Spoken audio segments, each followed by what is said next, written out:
સુરતમાં ગુનાખોરીનો ખુલ્લો ચહેરો ફરી એકવાર સામે આવ્યો છે। ડિંડોલીમાં પાનના ગલા પર કાતરથી 7 થી 8 ઘા ઝીકીને યુવક પર હુમલો કરતો આરોપી અને સચિનમાં જારમાં પિસ્તોલ બતાવી ધમકાવતો યુવક, બંને ઘટનાઓના સીસીટીવી અને વિડીયો ફૂટેજ વાયરલ થતા શહેરનો કાયદો વ્યવસ્થા પર ગંભીર સવાલ ઉભા થયા છે।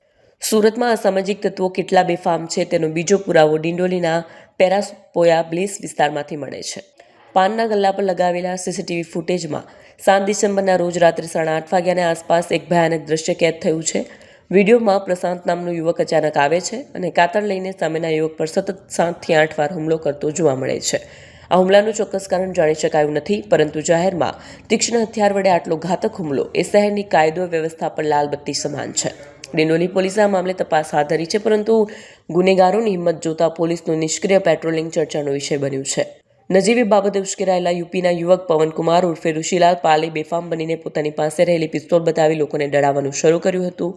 પહેલાં તો લોકો ડરી ગયા, પણ જ્યારે આ યુવકની દાદાગીરી હદ વટાવી ગઈ ત્યારે વિસ્તારના 4 થી 5 યુવાનોએ હિંમત ભેગી કરી તેમણે જાહેરમાં જઈ આરોપીને પકડી પાડ્યો અને તેની જ્યાં છે ત્યાં જ મેથી પાક ચખાડ્યો।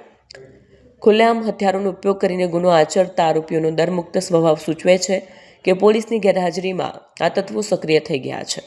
તાત્કાલિક અસરથી સઘન પેટ્રોલિંગ અને કડક કાર્યવાહી થાય તેવી માંગ સ્થાનિકો દ્વારા કરાઈ છે।